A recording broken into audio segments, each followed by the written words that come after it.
sillon profond, caméra tube cathodique à l'aplomb.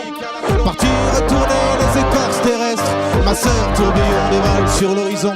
Les câbles optiques c'est bon pour les illusions, en direct pour les nouvelles révolutions. Le wifi connecté pour la guerre moderne, grand frère Twitter jusque dans l'épiderme. Sister Twister, Sister Twister, sors tourbillon sors, Sister Twister, Sister Twister, sors tourbillon sors. Dans les couloirs feutrés c'est à peine si on se pince le nez en file indienne, en attendant qu'en face on espère sans classe, que ma sœur tourbillon toute seule se lasse. Les téléphones fixent les événements, punch vidéo trash 100% qui font 17 fois le tour des hémisphères, pour finir à 13h comme un faux éphémère. Sister Twister, Sister Twister, sors tourbillon sors, Sister Twister, Sister Twister, sors tourbillon sors.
C'est la somme des peurs sur nos foi comme ça en tonnes, qui fait qu'on garde loin le zen du cyclone. Quels seront nos tons face aux balles réelles? Des nouvelles chroniques pour leur briser les ailes. J'ai trouvé un fusil à cartouche rose et puis gravé sur ma bouche que l'avenir s'écrit. Sister Twister, Sister Twister, sors tourbillon sors, Sister Twister, Sister Twister, sors tourbillon sors. Yann Mouad, Francisco und Grégoire mit chanson française et Sister Twister. Yann, komm zu mir aufs Sofa. Le lapin peut t'accompagner, bien sûr. Il y a de la place pour deux. Bien mon lapin. Inquiétant quand même. Wie komponiert ihr bei Jan Kayas euer Lieder? Commence par nous expliquer tout simplement comment est-ce que vous composez chez Jan Kayas. Ça commence toujours par un mot ou un tout petit bout de texte ou une idée. Quand j'écoute les informations, quand je me réveille le matin, quand je me couche le soir, un mot arrive comme ça dans le haut du cerveau, il tombe. Et puis quand on tire le fil, des fois, il y a d'autres mots qui s'accompagnent. Puis il y a une petite mélodie, une petite ritournelle qui vient en tête. Et quand ce truc-là commence à prendre forme, eh ben on commence à faire ça, à le tenter, à le tester avec les musiciens, avec les idées de chacun. Une idée de riff, une idée d'introduction, une idée de violon, une idée de guitare.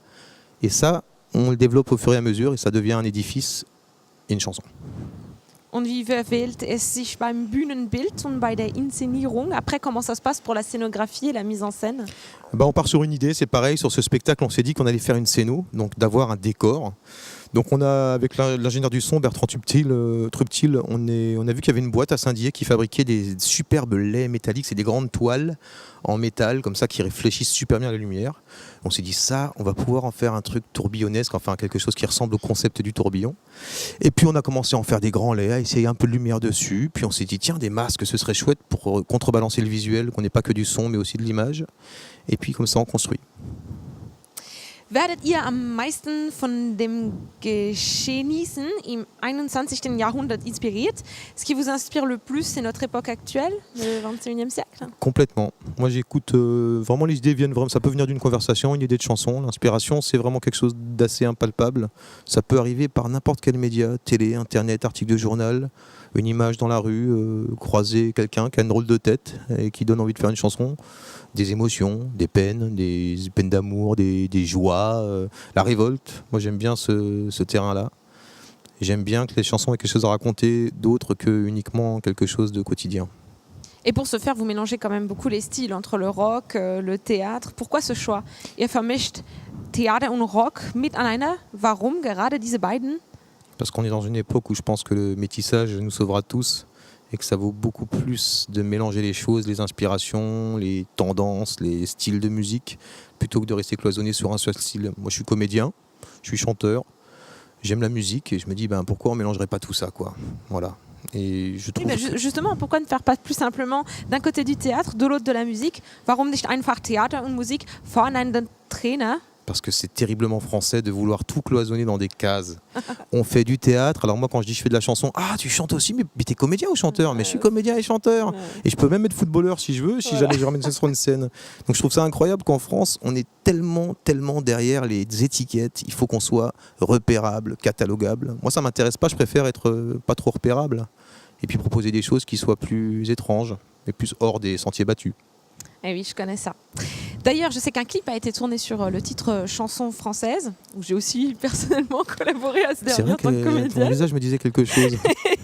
Et vous en avez fait aussi pour presque chaque titre. Außerdem weiß ich, dass ein Video zu diesem Song Chanson française gedreht wurde, zu dem ich als Schauspielerin auch persönlich beigetragen habe. Und das habt ihr für fast jeden Titel getan. Warum war das wichtig für euch? Pourquoi est-ce que c'était important pour vous? Parce que je trouve qu'aujourd'hui l'image c'est quelque chose, surtout sur internet, c'est très intéressant pour expérimenter en fait, de voir ce que donne de mettre des images sur une chanson, parce que ça rajoute quelque chose à la chanson. En général ça lui donne une identité supplémentaire, parce que quand on écoute quelque chose on peut se raconter une histoire, mais quand on rajoute de l'image dessus ça devient tout de suite intéressant. Et encore une fois c'est une histoire de mélange. Moi je trouve que internet est un endroit d'expression libre relativement intéressant, même s'il est complexe et qu'il a des effets pervers, mais je trouve ça vachement intéressant de balancer des chansons sur des clips, d'avoir des images et puis de tourner aussi, parce que je suis comédien. Ça me fait que je peux commencer à tourner dans mes propres clips, raconter des histoires, essayer de voir ce que ça donne. Et on touche autre chose. Spannend, très excitant. Avant de te laisser rejoindre ton groupe, parle-nous un petit peu du prochain morceau. Bevor du wieder zu deinen Kollegen zurück darfst, erzähl uns etwas über das nächste Stück. Le prochain morceau, c'est une invitation au voyage, sans le lapin. Je suis désolé, mon biquet, mais il va falloir que tu ailles manger tes carottes un peu plus loin. C'est une chanson qui s'appelle « Je ne fais que passer ». C'est une chanson d'impression sur quelqu'un qui traverse comme ça des pays et des époques. Liebe Zuschauer, Jan Kayas mit « Je ne fais que passer ».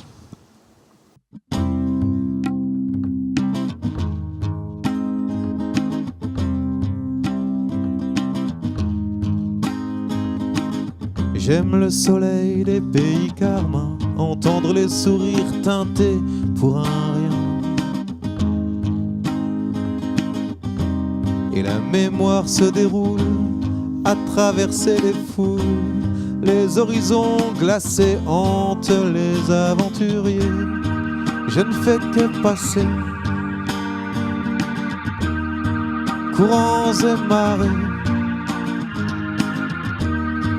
Je ne fais que passer avec vents et marées.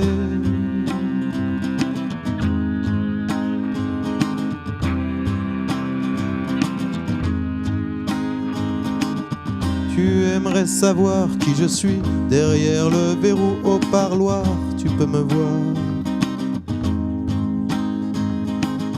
Je vis dans un cachot au mur bariolé. Un grand singe baraqué garde la porte fermée. Je ne fais que passer, courants et marées. Je ne fais que passer avec vents et marées.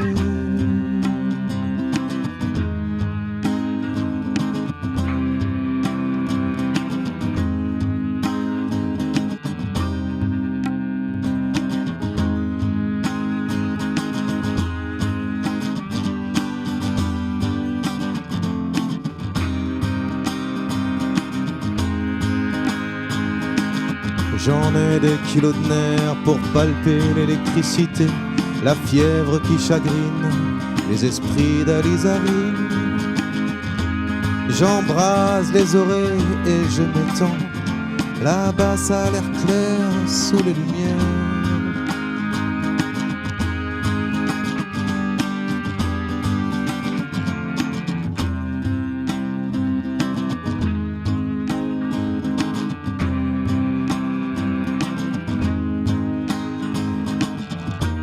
Plus loin alors c'est stable. Est-ce que c'est dirigeable? Faudra attendre encore un peu. À fleur des rochers ambre, je ne fais que passer. Courants et marées, je ne fais que passer. Avec vents et marées.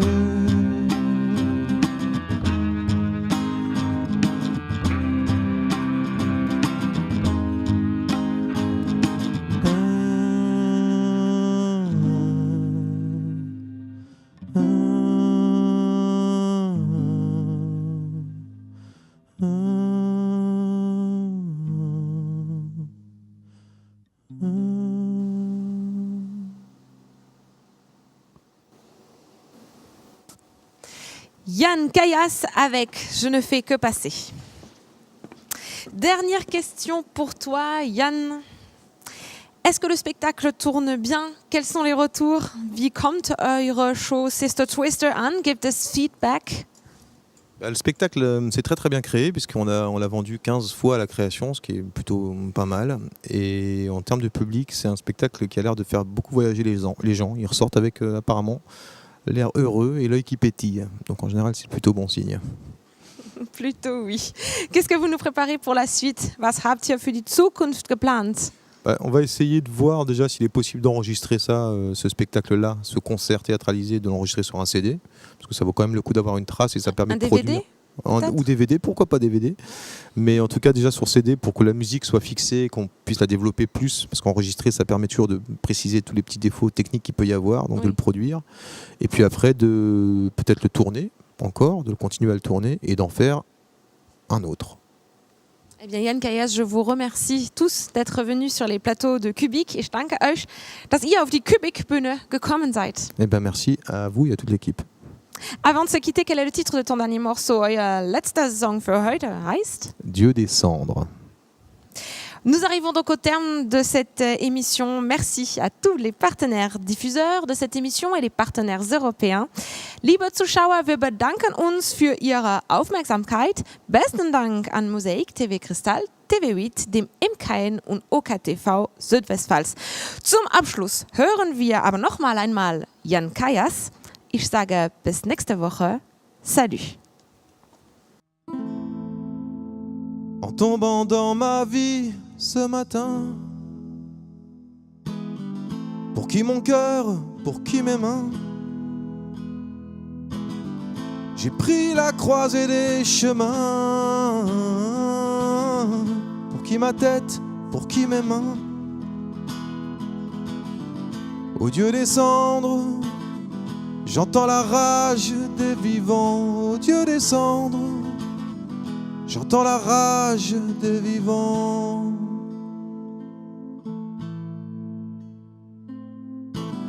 Reste-t-il quelqu'un ici qui sait encore vivre sans armes? Alice au pays des alarmes se balade la fleur au fusil. Derrière les haies des pavillons, des cauchemars hantent nos maisons. Je cherche encore les raisins de la colère et ses raisons. Nos visages se tirent les années caracolent, et le tien limpide peu à peu s'étiole. Ô Dieu des cendres, j'entends la rage des vivants. Ô Dieu des cendres, j'entends la rage des vivants.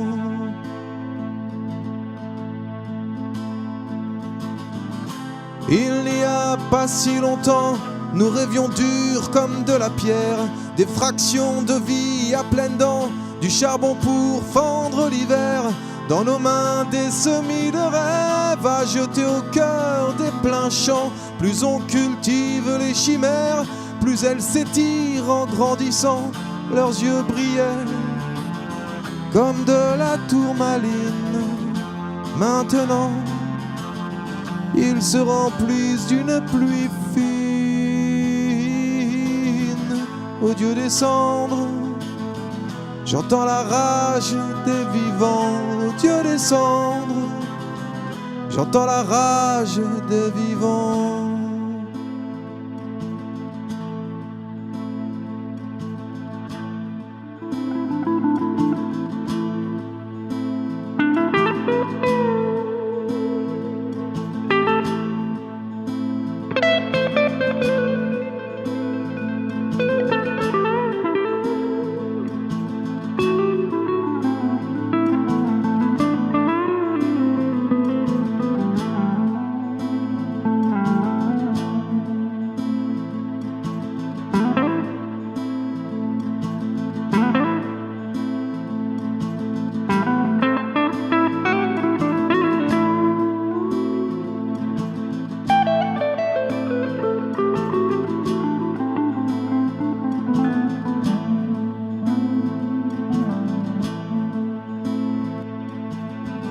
Les pavés dociles se sont rendormis. Prête-moi ta cage pour y faire un nid. Un mannequin retouché pour un lot de bikini a fait naître plus loin un bouquet de fusils. L'espace se vend pour la publicité. Au fast-food encadré, quelques photos du Tché. On érige le vice au niveau de l'ivresse, et puis on pulvérise les excès de vitesse. Je ne renonce à rien ici. J'entretiens mes charbons ardents jusqu'à ce qu'une solide main de fer ne nous impose les muselières. Ô Dieu des cendres, j'entends la rage des vivants. Ô Dieu des cendres, j'entends la rage des vivants. Ô Dieu des cendres, j'entends la rage des vivants. Ô Dieu des cendres, j'entends la rage des vivants.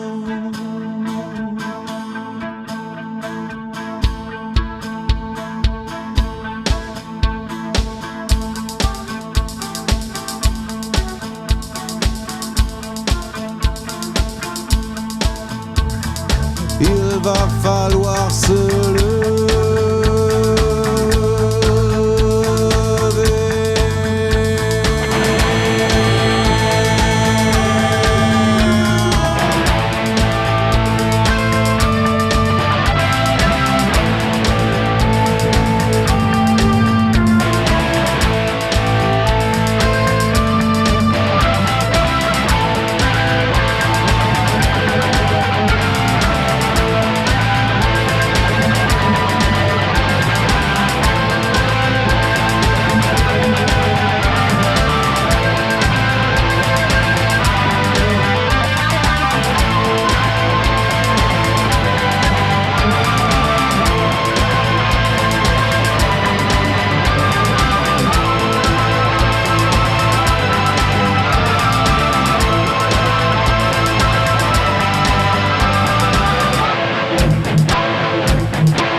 Mosaïque vous remercie de votre fidélité.